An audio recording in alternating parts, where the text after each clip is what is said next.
Olha o tanto de pessoas aí, cara. Por que isso está acontecendo, cara? Pessoal, o negócio aqui tá sério. O negócio aqui tá sério de verdade. Hoje verdadeiramente é o pior dia da minha vida, cara.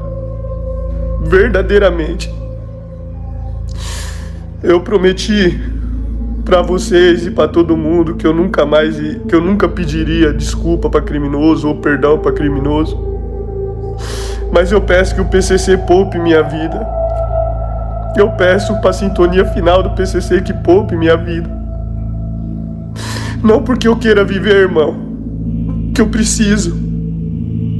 Porque meus filhos precisam de mim. Meus filhos precisam de mim. Sabe a nega? A nega que eu amei, que eu amo, que eu defendi aqui. Sabe a nega? A nega armou uma casinha de caboclo pra me matar dinheiro, gente. A nega armou uma casinha de caboclo pra me matar por causa de dinheiro, gente. Vocês têm noção do que é isso, cara? Vocês têm noção do que eu tô sentindo? Vocês têm noção do que eu tô sentindo? Deus, vocês têm noção? Eu nunca passei por isso na minha vida. Eu nunca pensei que eu passaria por isso na minha vida, cara. Que desgraça de vida maldita é essa, gente? A mulher que eu amo acabou uma casinha pra me matar. Armou uma casinha pra me matar. CC, gente, por causa de dinheiro, cara. Que desgraça de vida é essa, meu Deus do céu? Que desgraça de vida é essa, cara? Será que eu vou viver? Como que eu vou viver, meu Deus? Como que eu vou cuidar dos meus filhos? Eu não tenho condições, eu sou um decretado. Eu acabei com a minha vida, eu assumo, eu acabei com a minha vida, gente. Eu assumo pra vocês, pode xingar, cara. Que larga ela, eu não tenho nada com ela, cara. A mulher fez eu ir atrás dela acreditando que ela tava de verdade. Cheguei lá, os caras quase me pegou. Olha aí, minha cara toda feia, cara. Quase me pegou, eu corri e o bom Deus fez a minha ex-cunhada pegar meus filhos e me entregar, cara. O bom Deus, cara. E falou só pra mim, foge. Ela não te ama. Foge porque ela não te ama. A tela do celular congela por um instante. O som de algo caindo reverbera e então o silêncio. Em uma fração de segundo, a transmissão ao vivo que mantinha dezenas de milhares de pessoas hipnotizadas se encerra de forma abrupta e violenta. Antes do corte final, uma imagem granulada e caótica captura a entrada de um homem de capacete. Uma sombra que se move com propósito letal. A internet não precisa de mais nada. O veredito é instantâneo e se espalha como um vírus digital pelas redes sociais, em grupos de mensagens e em canais de notícias urgentes. Frank morreu. A profecia que ele mesmo anunciava em seus vídeos, a certeza de que estava decretado pelo primeiro comando da capital, parece ter se cumprido diante dos olhos de todos. Para o PCC, a organização que ele ousou trair e expor, a única saída é a morte, e a live interrompida se torna a prova cabal, a execução pública de um traidor. A notícia explode, alimentada por sua própria notoriedade, e o homem que se tornou um fenômeno por revelar os segredos da maior facção criminosa do Brasil, agora era o protagonista de seu capítulo final e trágico. Mas Frank não morreu, não da forma que a internet presumiu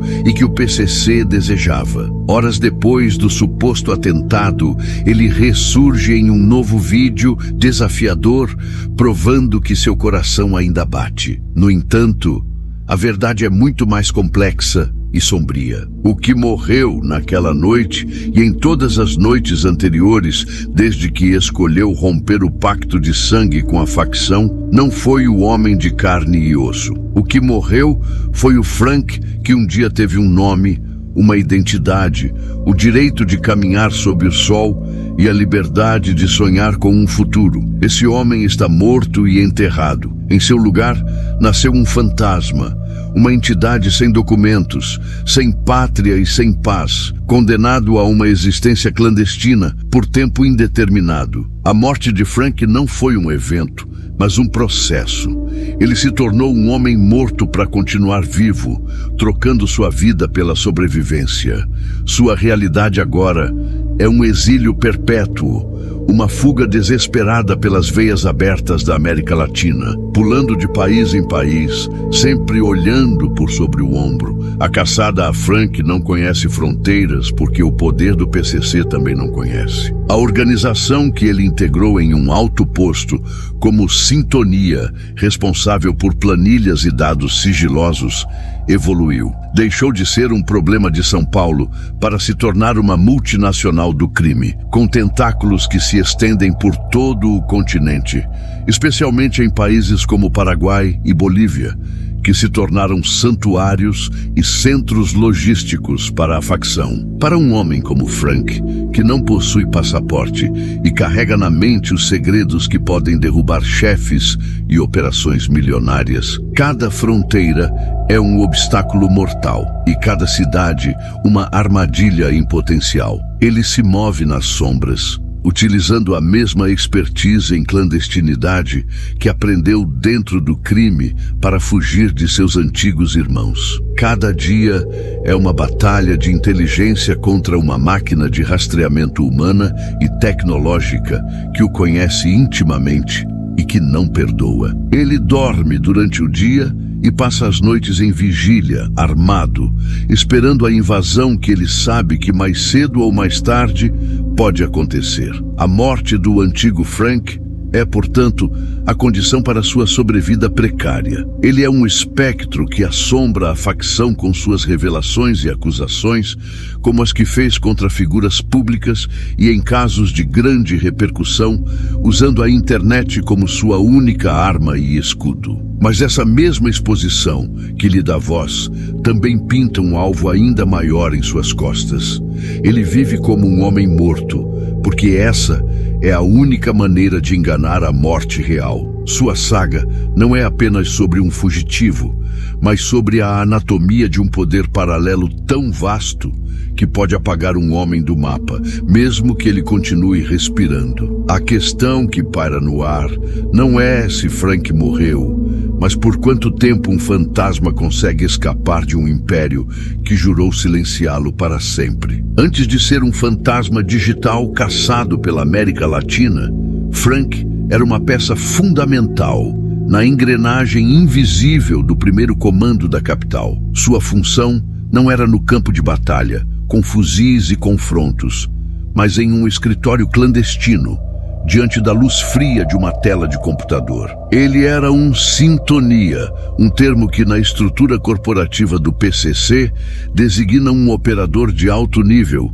um gerente responsável pela organização de dados cruciais, planilhas de membros, contabilidade do tráfico, logística de armas e até mesmo a distribuição das cestas básicas, que garantem a lealdade das famílias dos criminosos presos. Ele conhecia os números, os nomes, as rotas e, o mais perigoso de tudo, as fraquezas da facção. Seu conhecimento era seu poder, mas ele descobre da maneira mais dura que no código do PCC, saber demais é um bilhete só de ida para a sepultura. A decisão de romper não nasce de um impulso, mas da constatação aterrorizante de que a mesma organização que lhe deu status e propósito, agora o enxerga como um arquivo vivo que precisa ser deletado. O ponto de virada acontece quando ele percebe que sua própria vida vale menos do que os segredos guardados em sua mente. Ele entende que não há aposentadoria no PCC.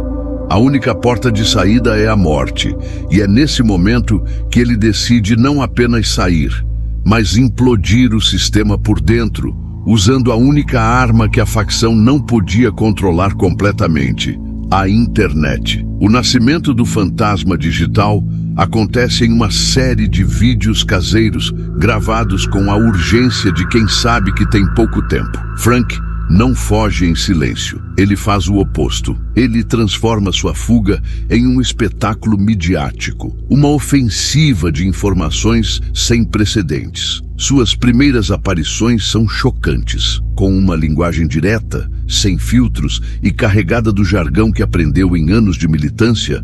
Ele começa a dissecar o monstro. Ele não fala apenas de crimes, ele detalha a burocracia do PCC, compara a facção a um partido político com regras rígidas, tribunal próprio, o tribunal do crime, e uma disciplina que pune traições com a morte. Ele expõe a hipocrisia do discurso de paz, justiça e liberdade ao narrar as punições brutais, as extorsões e a teia de corrupção que permite à facção operar. Ele se torna um professor macabro, dando uma aula magna sobre o funcionamento do maior poder paralelo do Brasil para uma audiência online que cresce exponencialmente, fascinada e aterrorizada com cada revelação. A estratégia de Frank é brilhante em sua simplicidade desesperada. Ele se torna famoso para não morrer. Ele entende a lógica da era digital melhor do que seus antigos chefes. Um assassinato silencioso de um desertor anônimo é fácil de esconder, mas a execução de um fenômeno viral, um influenciador do crime, cujas lives atraem dezenas de milhares de espectadores simultâneos, seria um desastre de relações públicas para o PCC. Seria um barulho indesejado, atraindo investigações, operações policiais e a atenção da mídia internacional para suas operações. Frank transforma sua própria notoriedade em um colete à prova de balas. Cada vídeo, cada denúncia, cada novo segredo revelado é um tiro de advertência, um recado para a facção. Se eu morrer, minha morte será o maior show de todos e o mundo inteiro saberá quem apertou o gatilho. Ele arma sua audiência como um escudo humano e invisível, uma proteção volátil que depende de sua capacidade contínua de gerar conteúdo relevante e chocante. Contudo, o preço para tecer esse escudo digital é a morte de sua vida analógica. Para que o fantasma Frank pudesse nascer na internet, o homem Frank precisou apagar todos os vestígios de sua existência. Ele corta laços com a família, amigos e qualquer pessoa que pudesse ser usada como isca ou alvo de vingança. Ele se desfaz de documentos, contas bancárias e de qualquer registro que o conecte ao seu passado. A dor desse autoexílio é um tema recorrente em seus próprios relatos. A solidão de um homem que conversa com milhares online, mas não pode abraçar um ente querido. Ele está preso em um purgatório que ele mesmo criou, famoso demais para se esconder de verdade, caçado demais para viver em paz. Essa fase inicial de seu desenvolvimento é a metamorfose consciente de um ser humano em um personagem, uma persona digital construída para sobreviver em um ambiente onde a invisibilidade física é tão vital quanto a visibilidade midiática. Este processo de desenvolvimento inicial revela uma tática de sobrevivência sem precedentes na história do crime. Frank não é apenas um delator, ele é um produtor de conteúdo, um showman de sua própria tragédia. Ele inaugura uma nova era na guerra contra as facções, onde o campo de batalha não é apenas o morro ou a periferia, mas também o feed de notícias, os stories e as transmissões ao vivo. Ao se tornar um fantasma digital, ele prova que é possível lutar contra um império não apenas com armas, mas com informações, transformando a verdade em uma arma e a fama em uma armadura. Mas essa armadura é pesada, e o fantasma que a veste sabe que ela pode se estilhaçar a qualquer momento. O clímax na saga de Frank não acontece em uma troca de tiros em uma viela escura, mas sob a luz fria e onipresente da tela de um celular, transmitido em tempo real para o mundo. É o ápice de sua estratégia de sobrevivência e, ao mesmo tempo, seu momento de maior vulnerabilidade. A noite de 10 de abril de 2025 se torna o divisor de águas. Durante uma de suas lives rotineiras, onde ele interage com seguidores, faz novas denúncias e, de certa forma, cumpre o ritual de provar que continua vivo, o inesperado acontece. A transmissão, que até então seguia um ritmo normal, é subitamente interrompida por um som seco, a queda do aparelho e um vislumbre fugaz que congela o sangue dos espectadores. A silhueta de um homem usando um capacete de motoqueiro, a imagem universal do executor anônimo, invade o enquadramento antes que tudo fique preto. O silêncio que se segue é mais ensurdecedor que qualquer tiro. Por 5 segundos que parecem uma eternidade, a internet testemunha o que todos presumem ser a morte televisionada de Frank. A reação é uma explosão nuclear no ecossistema digital. As hashtags Waz Frank ao vivo e Nasce Ágil mataram o Frank dominam as redes em questão de minutos. O clipe de 5 segundos é exaustivamente repetido, analisado em câmera lenta, e cada frame se torna objeto de especulação e luto. Seus seguidores, a audiência que ele transformou em seu escudo humano, entram em pânico e desespero. Teorias da conspiração se misturam a mensagens de pesar. Teria sido o PCC, uma facção rival, uma queima de arquivo? A morte de Frank valida tudo o que ele sempre disse, que estava jurado, que a caçada era real e que seu tempo era emprestado. A facção, por sua vez, observa em silêncio, deixando que o caos digital faça seu trabalho. Para o PCC, o resultado é perfeito. O traidor foi silenciado e sua execução se tornou um aviso público, um case de sucesso macabro para dissuadir futuros desertores. Tudo isso sem que a organização precise reivindicar oficialmente a autoria e atrair a atenção das autoridades.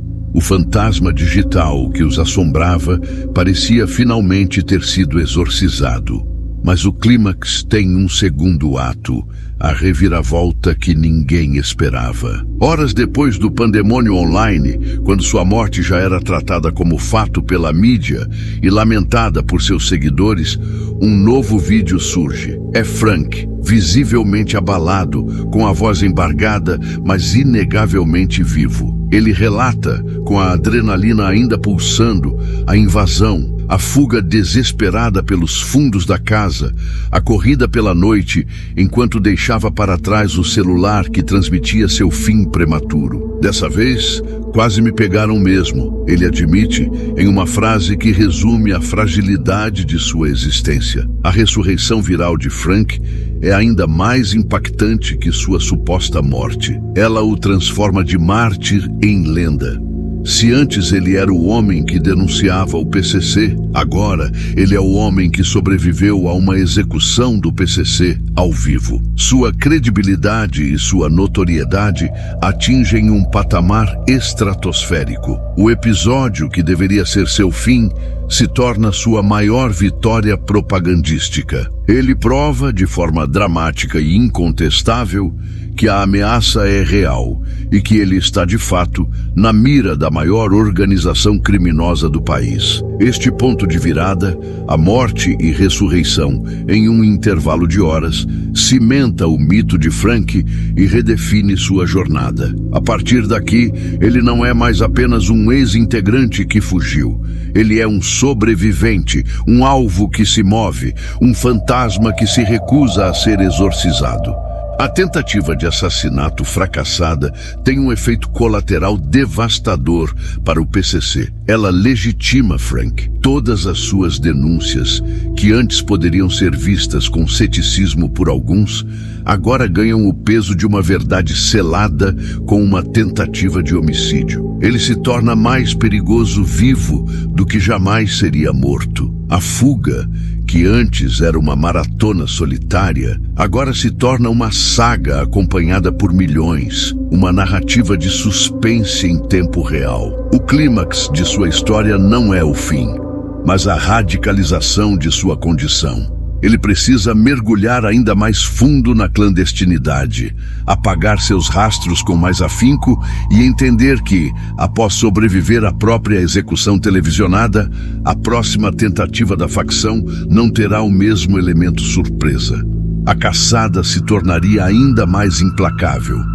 A consequência imediata da noite em que Frank morreu ao vivo é a solidificação de seu mito. Ele transcende a figura de um simples delator para se tornar um símbolo de resistência, um David digital enfrentando um Golias corporativo do crime. O legado dessa noite é uma explosão de notoriedade que, paradoxalmente, se torna sua maior proteção e sua pior maldição. Sua história fura a bolha da internet e se torna pauta em programas policiais de grande audiência e podcasts de alcance nacional, onde sua entrevista atinge milhões de visualizações. Ele não é mais apenas um ex-integrante do PCC. Ele é Frank, o ex-PCC. Uma marca, uma entidade midiática. Cada nova denúncia que ele faz sobre a infiltração da facção em prefeituras, a manipulação de jogos de azar online para lavagem de dinheiro ou a identidade de membros de alto escalão, agora carrega o selo de autenticidade de quem quase pagou com a vida por falar. Seu legado imediato é ter se tornado a mais confiável e temida fonte de informações sobre os bastidores da facção, uma pedra no sapato que a organização não consegue mais remover silenciosamente. No entanto, essa fama tem um custo brutal em sua vida real. O legado de Frank é também o da completa aniquilação de sua identidade pregressa. Após a tentativa de execução, a paranoia e a necessidade de se mover se tornam ainda mais radicais. Em seus próprios relatos, ele detalha uma rotina de fuga incessante. Estou percorrendo os países da América do Sul, fui para Uruguai, Chile, Argentina. Não fico mais de um mês numa casa só. Essa vida nômade não é uma escolha, é uma necessidade imposta pela onipresença da facção. O PCC, como ele mesmo explica, não é uma gangue de bairro, é uma hidra com cabeças na Europa, na África e principalmente com bases logísticas poderosas em países fronteiriços como Paraguai e Bolívia. Para um homem sem passaporte, cada travessia é uma operação de risco, dependendo de coiotes e rotas clandestinas. A consequência de sua ressurreição viral é a morte definitiva de qualquer esperança de normalidade. Ele se torna um prisioneiro de sua própria liberdade, condenado a viver nas sombras para que seu fantasma possa brilhar na luz da internet. Outra consequência direta de suas ações é a forma como ele inspira e, ao mesmo tempo, aterroriza. Frank se torna um ponto de referência. Para jovens que pensam em entrar para o crime, seus vídeos são um alerta brutal sobre a realidade de uma vida sem saída, desmistificando a imagem romantizada de poder e dinheiro fácil. Ele expõe a verdade. No PCC, você não tem salário, não pode trabalhar fora e sua família se torna refém da organização.